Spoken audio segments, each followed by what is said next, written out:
Fala pessoal, tudo bem com vocês? Bom, hoje é uma dinâmica diferente aqui, tá? Eu estou aqui do meu lado com o João. João, ele é um amigo meu e eu resolvi chamar o João pra gente gravar juntos aqui, porque ele é dono de um Peugeot 208. Não sei quando vocês estão vendo esse vídeo, mas um vídeo que eu lancei recentemente aí falando sobre custos de manutenção. Foi um vídeo que deu um pouco de polêmica, né? Algumas pessoas disseram que o Peugeot não presta, que Citroën não presta. E então, nada mais justo do que a gente chamar um dono de Peugeot, né? Como eu já falei, ele é dono de um Peugeot 208, para expor a sua opinião. Então, vamos nessa?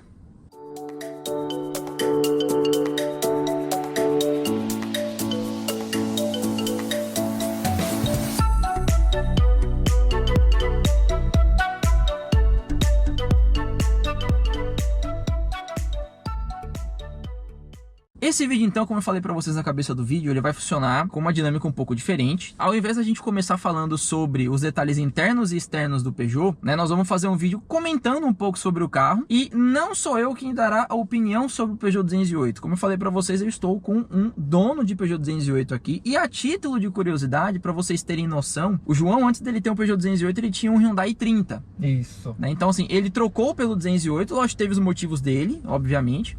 Mas ele saiu de um Hyundai i30, que era um carro de categoria superior, para um Peugeot 208 hoje. Então ele vai comentar um pouquinho pra gente aqui sobre a questão de desempenho, questão de consumo de combustível, como é que o carro é em termos de estabilidade, conforto dentro do carro, como é que é a dinâmica dentro do Peugeot. E uma outra coisa também que ele vai comentar aqui com a gente é justamente a questão de preço de seguro, ok?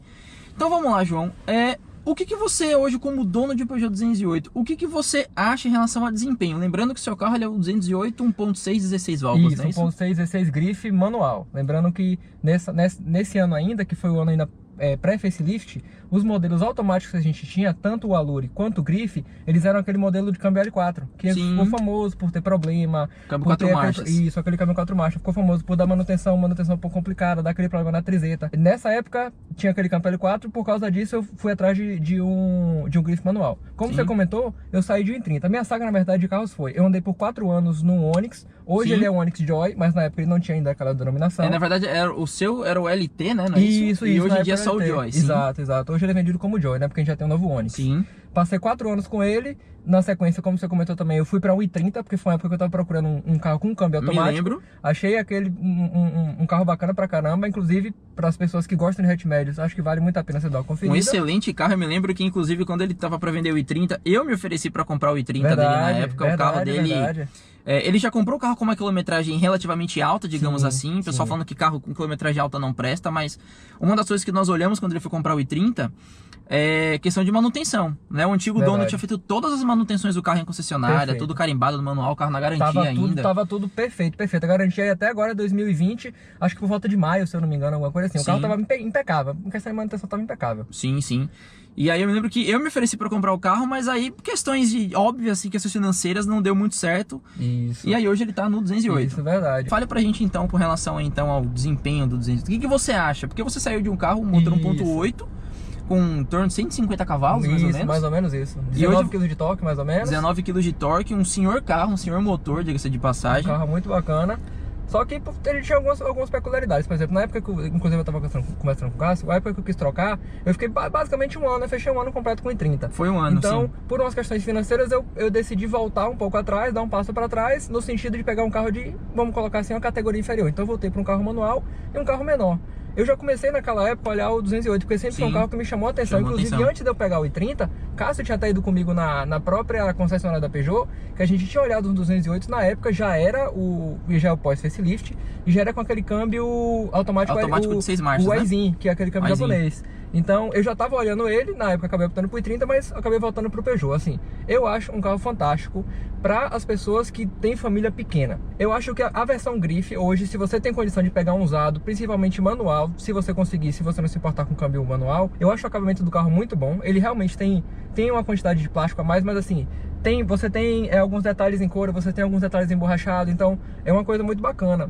Hoje eu saí, né, do motor 1.8 para um motor 1.6, dá por volta de 16 kg de torque, se não me engano, acho que são por volta de 120 cavalos. São 122 cavalos com etanol, 115 com gasolina, 16.2 kg de torque com etanol e 15 com gasolina, alguma coisa assim. Isso, exato.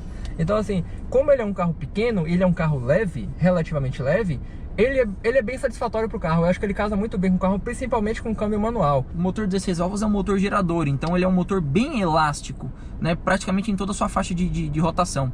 E você não conseguia aproveitar isso no câmbio L4, né? Isso é verdade, isso é verdade. Então eu acho assim, ele é muito satisfatório pro carro, ele tem um desempenho na cidade, pra mim eu acho muito bom. Você tem assim umas retomadas de 60 para 100 boas, você tem um certo conforto, até segurança pra poder rodar a estrada. Eu já tenho alguns históricos de viagem com ele. Na cidade também eu acho ele um motor assim bem espertinho pra cidade. Como não é um motor aspirado, não é um motor turbo, inclusive, né, um vacilo da própria Peugeot aí, né? Não trazer esse novo 208 e não ter um motor turbo com ainda. motor turbo.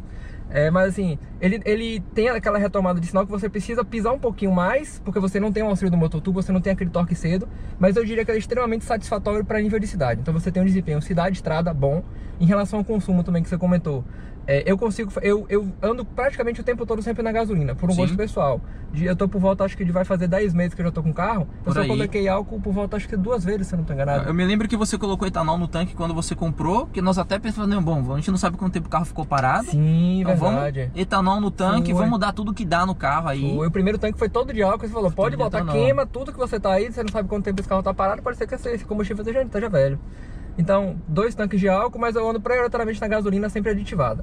Em média de consumo na cidade, eu faço por volta de entre 9,5 e 10 na gasolina. Ar-condicionado ligado ou desligado? Geralmente eu ando com a maior parte do tempo com o ar-condicionado desligado, por causa de um gosto pessoal. Sim. Mas pelo grupo do próprio Peugeot 208 que eu acompanho com outras pessoas, essa média está muito parecida para esse mesmo modelo de carro, grife manual.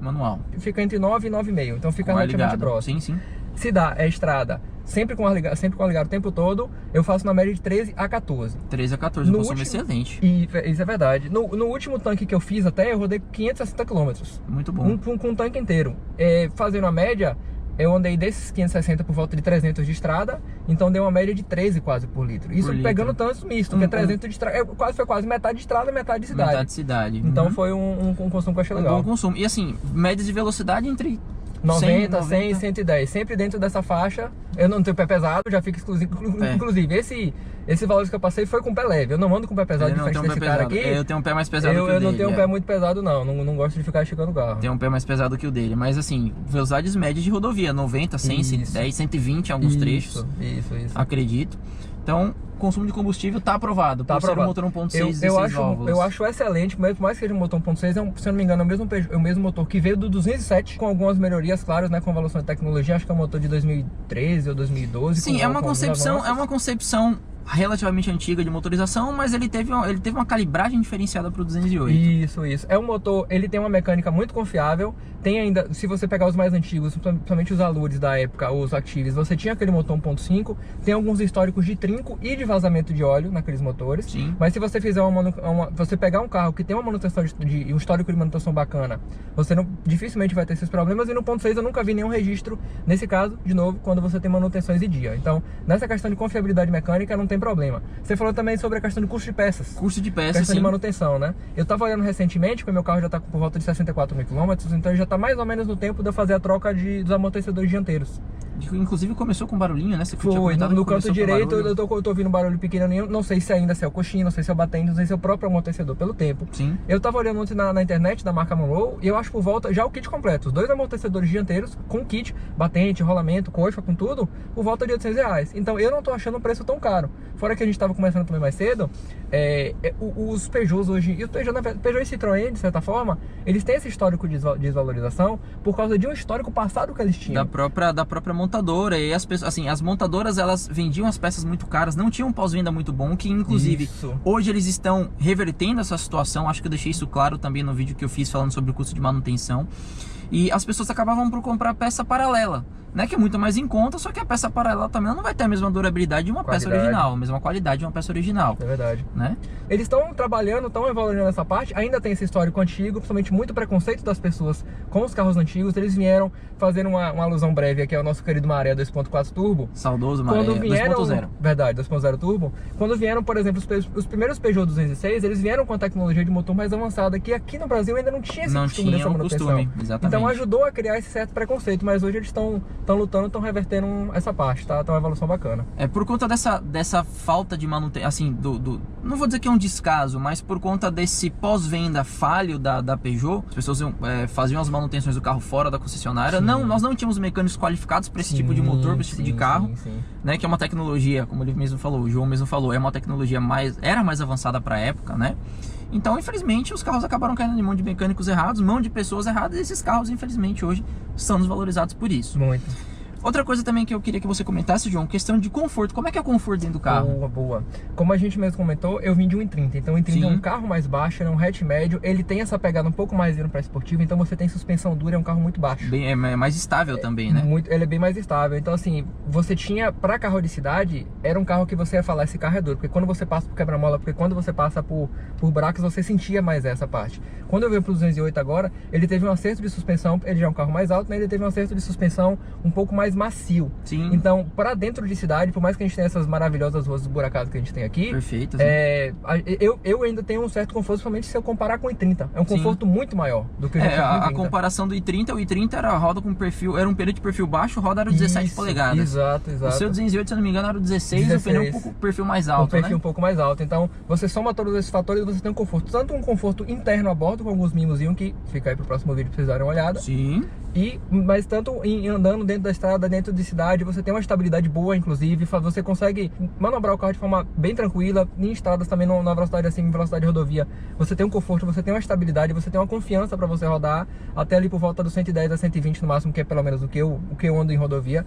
Então nessa parte, você estando com sua manutenção em dia, você pode ficar tranquilo, você tá seguro dentro do carro, andando nessa velocidade, pode inclusive, você falou da questão da estabilidade, a própria direção contribui, uma direção elétrica, extremamente leve, né, para manobras, muito. Ela elétrica progressiva, que é padrão, então ela vai ganhando um certo peso conforme você vai ganhando velocidade. Exato. Opinião minha, tá? Eu acho que a direção dele deveria ser um pouco mais pesada em altas velocidades. Concordo, eu acho que é um pouco leve, mas assim, você percebe que ela fica mais pesada assim em altas velocidades. O carro ele é muito na mão, a direção dele é muito precisa. Concordo com você. A Peugeot poderia só recalibrar um pouco a questão da direção para altas velocidades, porque seus concorrentes diretos aí, né, vou dar exemplo do próprio Ka, que nós estamos dentro do meu Ford Ka hoje aqui, a direção dele em altas velocidades, em termos comparativos, a 120 km por hora, por exemplo, a do Ka, ela fica mais pesada do que a direção do 208, mas é uma direção boa. Isso, é uma direção boa para a cidade, é uma maravilha para você fazer manobra, vaga de garagem, estacionamento, fazer também qualquer tipo de movimentação que você faz na cidade, qualquer trânsito que você pegue, mas eu concordo com você, quando você vai para rodovia, quando você vai para uma velocidade maior de rodovia, eu gostaria também que ela fosse mais pesada, para você ter uma certa resistência a mais, ela fica mais direta, mas ela ainda fica um pouco leve do que eu gostaria. Gostaria que ela fosse um pouco mais pesada. Pois é, então assim, uma outra coisa que contribui para o conforto dirigindo o carro é a questão do diâmetro do volante, né? Diâmetro menor. Na verdade, o cockpit em si do carro é o painel, um painel diferenciado. Eles chamam de iCockpit, né? Na versão que eu tenho ainda é chamada versão 1.0, por causa de uma questão da multimídia. As versões pós-facelift, que foi, se não me engano, a partir de 2017, já é a versão 2.0. Você tem você tá falando em relação à multimídia, né? Isso. A segunda geração, você tem uma diferença muito pequena no cluster e você tem uma mudança de multimídia, eles já chamaram de 2.0. Sim. E agora com o novo 208, com 3008 também, que a gente já tem novo, já tá essa versão 3.0. Então, essa parte, eu acho que é um show à parte do carro, inclusive. É um design muito legal, como você comentou, o volante é pequeno. O pessoal brinca dizendo, né, que é um volante de kart. Sim. É um volante, ele não é circular, ele é mais um volante oval, mas é um volante pequenininho. É bem gostosinho o volante do carro. Você tem uma dirigibilidade muito legal, você até se diverte brincando dentro do carro para fazer manobra, pela leveza e também pelo modelo, pelo feedback que você tem na parte de direção. Legal. E o que você falou também com relação ao conforto, a gente tá falando aqui a questão de conforto do carro, o ar-condicionado dele, na sua opinião, cumpre com o papel? É digital, né, o ar-condicionado dele? Sim, é verdade. Nesse modelo gela é direitinho. Eu tava acostumado a andar com ar-condicionado analógico, então o que acontece? No ar-condicionado analógico, geralmente você vira todo para a parte gelada, e você escolhe a velocidade da ventoinha que você quer. Quando você vai para digital, você começa a perceber outras coisas. Então, por exemplo, eu andava com ar de 30, no mais gelado lá, ligava a ventoinha no 1 do 2, para mim tava ótimo. Quando eu peguei o ar-condicionado digital, eu ficava colocando 18, eu ficava colocando 20, porque eu pensava, acho que 20 deve ser confortável. Só que o 20 do digital não é a mesma coisa do analógico. Né? Aí eu comecei a achar que ele não gelava. Aí depois que me caiu a ficha, que eu tinha que botar o mais baixo. Aí realmente, quando eu boto a temperatura mais baixa, que é o equivalente, né, a essas temperaturas aí, pra mim, o meu tá gelando, beleza, tá conseguindo gelar direitinho. Tanto que às vezes eu tenho que subir a temperatura, porque eu já tô sentindo muito frio. Já tá sentindo frio, Esse cara que gosta de um frio danado, eu não sou tão fã de frio, então às vezes eu tenho que fazer essa mudança. Uma coisa que a gente até, quando ele pegou o carro, que ele, porque o ar-condicionado, comparando com o do i30 e tal, uma coisa que eu me lembro que a gente conversou. Foi. O seu carro, ele tem o teto panorâmico. Que pra mim é um show à parte do 208, um espetáculo aquilo ali, é fenomenal você ver um carro dessa categoria, né, um hatch compacto, né, porque o 208 ele é um hatch compacto, teto panorâmico, nossa, isso aí é um espetáculo. Então a gente achava que o ar-condicionado não gelava por conta de vedação. Exatamente. Quando você querendo ou não, com o meu ele é um branco, então ele não absorve tanto calor do que se fosse um carro preto. Tipo, né? o meu preto. E aí ele absorve mais calor. Mas como você comentou, o teto panorâmico, que foi um dos grandes chamarizes no carro, com certeza. Pra chamar a atenção, realmente é um show à parte, mas eu ainda digo, ele é mais pro passageiro do que o motorista. O motorista não aproveita tanto, né? Você tem que ficar olhando pra frente ali o tempo todo, não tem como, né? A sensação de você andar com ele com o teto aberto em chuva, é uma coisa assim, é uma sensação muito bacana. É um chamariz realmente muito legal, mas justamente isso. Se você tá num dia de sol forte, fecha o teto. Porque você não vai sentir que o ar vai estar gelando tanto, por causa que o calor ele realmente ajuda a passar um pouquinho. Ele já vem com a película de fábrica para escurecer, para barrar esse calor. Só que ainda assim não chega a ser 100% eficiente. Tem colegas que colocam, né, umas películas da 3M para poder quebrar essa luminosidade, para quebrar essa entrada de calor, mas fique esperto nessa parte. Se você quiser usar o ar, se você tiver um sol muito forte, de 10 horas, 11, meio-dia até 2 da tarde, fique esperto nessa parte. Interessante, aí uma dica aí pra quem tem Peugeot 208 então. Bom, e pra gente finalizar então esse nosso bate-papo, que a gente falou de desempenho do carro, ele falou da questão de consumo, ele falou da questão da dirigibilidade, estabilidade do carro, suspensão. Fala um pouco pra gente em relação a seguro. As peças dele a gente sabe que são peças um pouco caras e tudo mais. Sim, é verdade. O que você acha com relação a seguro? Você acha o preço que você paga é um preço que você considera alto para seguro de carro? Pronto, bem lembrado. Só para vocês entenderem, o pessoal de casa, como é que anda o perfil do meu seguro. O nome do seguro está no nome ainda de minha mãe. Mas que eu faço o pagamento, a gente está no seguro de minha mãe, porque foram uma sequência de transferências, questão de bônus e todas as situações. Então, como é que ele está hoje? Ele está no nome de minha mãe e eu sou um motorista associado. Por isso, ele é um preço de seguro um pouco mais elevado. Porque você tem dois motoristas cobertos. Seria diferente se fosse só o meu perfil, solteiro, 26 anos. Mas como é que eu pago hoje por volta do seguro dele? Por causa de todas essas situações, eu pago hoje por volta de R$ 2.500 no seguro. É quase a mesma coisa que você pagava no i30, né? É quase R$600 a menos. Quando eu fiz a transferência do endosso e via a diferença da cotação, eu pagava quase por volta de 3.100, era bem pertinho de 3.100 de seguro, né, anual, e agora eu pago por volta de 2.500 anual também. Então você tem um valor considerável, né, por causa da questão do valor do carro, toda essa tem toda uma coisa por trás. Se você for uma pessoa que tem um perfil parecido com o meu, né, por volta a mais de 25 anos, solteiro, você tem vaga de garagem, então seu carro não dorme na rua. Tem vaga de garagem no trabalho. Isso, então você tem esse resguardo, eu acho que você tem um preço bacana. Lembrando, né, que pode variar um pouco de cidade para cidade, mas eu acho que assim, nos preços que eu consegui achar, eu achei bacana por tudo que eu consegui oferecer, que o seguro me oferece e que eu consigo usufruir dele. Interessante. Bom, pessoal, então é isso. O João não é meu cliente, tá? É verdade. Ele é seguidor do canal, mas ele é meu amigo. Sim. Gosta também dessa questão de carro. A gente conversa bastante sobre carro. A gente passa horas falando sobre carro. Toda vez que ele vai comprar um carro, ele pede minha ajuda. Toda vez que eu vou comprar um carro, eu peço a opinião dele também. A gente tem essa troca legal. A gente sempre vai junto, olhar, tá interesse no carro, vamos ali, vamos olhar, vamos procurar. A gente sempre vai acompanhando junto. Vamos ver, pra não fazer um negócio ruim, né? Segura a onda, e tal. Então assim... resolvi trazer o João pra vocês mais uma vez, porque ele é dono de um Peugeot 208 e ele tá aqui pra provar que não é essa coisa, o pessoal fala que não presta e tudo mais, é um carro excelente, é um carro muito bom. Você tem muito preconceito hoje em dia, que ele, no passado, ele realmente foi justificado, mas hoje em dia, eu acho que a Peugeot, como a gente comentou, a Peugeot tá trabalhando muito, você tem peças hoje de qualidade, você tem peças a um preço melhor, se você tá em busca de um usado e você encontrou um histórico de manutenção bacana, pode confiar, claro, né, sempre leve para um mecânico conhecido seu para fazer uma avaliação, mas hoje em dia é um que você pode comprar assim, quase de olhos fechados, se você tiver uma manutenção em dia, pode ficar tranquilo, né, em relação a isso. Bom, então é isso, pessoal, espero que vocês tenham gostado do vídeo. A depender, né, do feedback de vocês, eu posso trazer o João pra gente fazer mais vídeos juntos. Acho que é uma coisa legal. Com certeza. E curtam o vídeo, compartilhem com seus colegas, seus parentes, seus amigos. Lembrando que aqui no canal nós temos vídeos todas as quartas-feiras às 19 horas, com temas diversos da mecânica. E os vídeos aos domingos também às 19 horas, falando sobre alguns carros, fazendo review de alguns carros. Esse vídeo então vai sair antes do detalhamento interno e externo do Peugeot 208 dele, inclusive. Ele vai me emprestar o carro para poder gravar para vocês. Então, próxima semana, um vídeo com os detalhes internos e externos do Peugeot 208. Ok? Então, um abraço. Valeu, pessoal. Um abraço. Até a próxima. Não se esqueçam de dar um like, se inscrever, curtir o canal. Assim, marca o sininho também para você receber notificação no canal sempre que sair vídeo novo. Fiquem ligados. Poxa, tem uma coisa que eu nunca falei no canal, para colocar, para acionar o sininho e tal. Tô aprendendo. Tem que lembrar aí, ó. Marca o sininho para você receber notificação. Toda vez que entrar um vídeo novo, vocês vão ser notificados, beleza? Então é isso, pessoal. Até a próxima. Tchau. Até mais.